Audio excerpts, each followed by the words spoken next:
इसलिए मुझे लगा कि एक यूट्यूब चैनल स्टार्ट करना चाहिए। इसलिए मैंने आज यूट्यूब स्टार्ट करके ये ब्लॉगिंग का चैनल स्टार्ट किया है और आज ये मेरा फर्स्ट।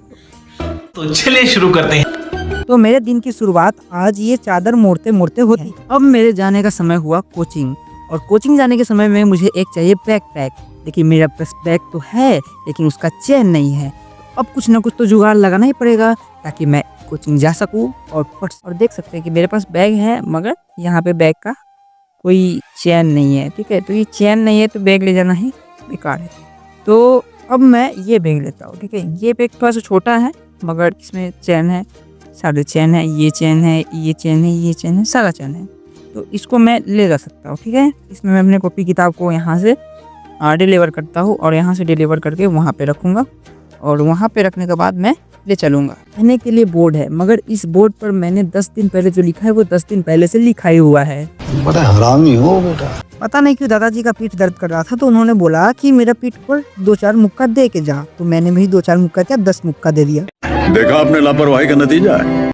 मैं कोचिंग जाने से पहले सत्तू को घोल लिया क्योंकि सत्तू पीने से मेरा हेल्थ बना रहेगा।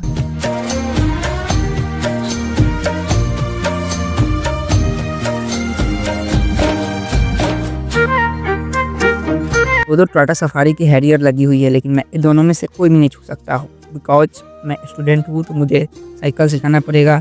इसलिए मैंने पहले अपना नेक बैंड उतारा और मैं अपने गले में टांग लिया और अब मैं चलता हूँ अपनी साइकिल की तरफ। मैंने अपनी साइकिल को बाहर निकाल लिया है और बस साइकिल पर बैठ के मुझे कोचिंग जाने के लिए प्रस्थान करना है।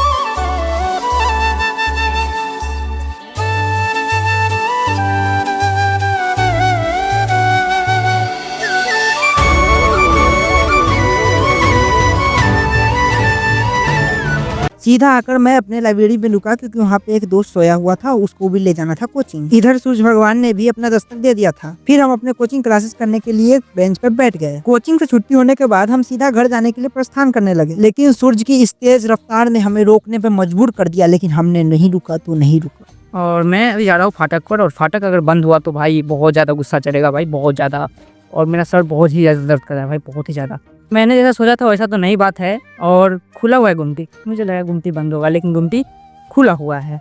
अब मैं इस गुमटी को पार कर रहा हूँ क्योंकि भाई गुमटी पे बहुत ज़्यादा जाम लगा हुआ था और जाम खाली होने के बाद ही मैं गुमटी पे आया हूँ। तो अब पूरा जाम खाली हो चुका है और फाटक भी खड़ा हो चुका है। अगर घर पर मैं इतना सवेरे जाऊँगा तो सबको पता चल जाएगा कि मैं आज एक कोचिंग छोड़ के आया हूँ। इसलिए मैं सीधा लाइब्रेरी में घुस गया। पता नहीं इतना सवेरे लाइब्रेरी में होगा तो होगा कौन। एक तो मैं डरते डरते लाइब्रेरी में घुसता हूँ कि भाई कोई देखेगा तो कहेगा इतना सवेरे तू कैसे आ गया, कौन है ये लोग,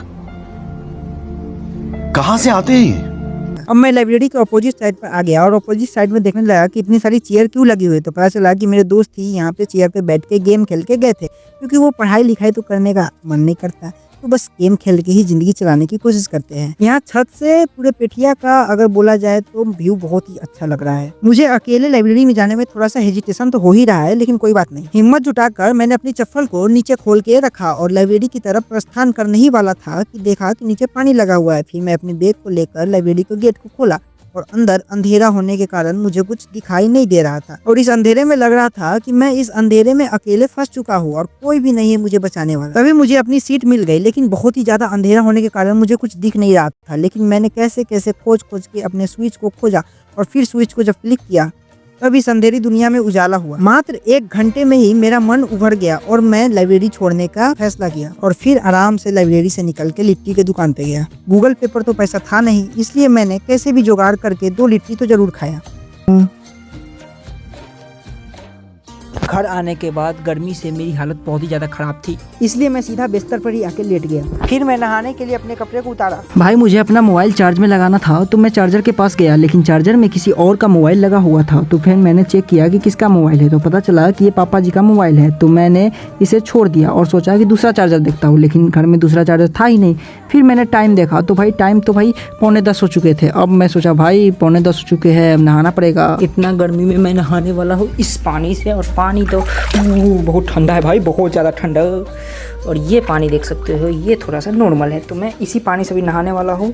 तो ये पानी भी देखते पैर पर डाल के, बाप रे ये भी ठंडा है, बहुत ठंडा है, मगर कोई बात नहीं है, इससे भी काम चला सकता हूँ, मैं चला ही सकता हूँ, कोई दिक्कत नहीं। और इधर आ सकता हूँ मैं, इधर शावर तो है, लेकिन मुझे इससे नहाने का बिल्कुल भी मन नहीं है, इसलिए मैं यहाँ को अवॉइड करके यहीं पे नहाऊंगा, आज खुले में नहाऊंगा। और यहाँ पे ऊपर सूर्य भगवान भी चमक रहे हैं, नीचे दर्शन देंगे। नहाने के बाद और मैं नहाया तो मुझे पता चला कि भाई यहाँ पे सेब रखे हुए हैं और मुझे खाना है। तो फिर मैंने क्या था भाई, एक भी सेब बचने वाला था क्या। पहले मैं तो पंखा चालू करूँगा, और पंखा चालू हो चुका है। और फिर मैं टीवी को, क्योंकि टीवी देखना भी ज़रूरी है। ये रहा, ये मेरा डेस्कटॉप है, लेकिन डेस्कटॉप ऐसे ही रखा रहता है, और मैं अभी टीवी देखो भाई मेरा खाना भी आ चुका है, और मैं टीवी देखते देखते ये खाना को खाने वाला हूँ। टीवी देखते देखते खाना खाने का मजा ही कुछ और है यार। बस वही है कि संतुष्टि नहीं हो पाता है कि मैंने कितना खाना खाया और खाना का स्वाद क्या था। बड़ा हरामी हो बेटा।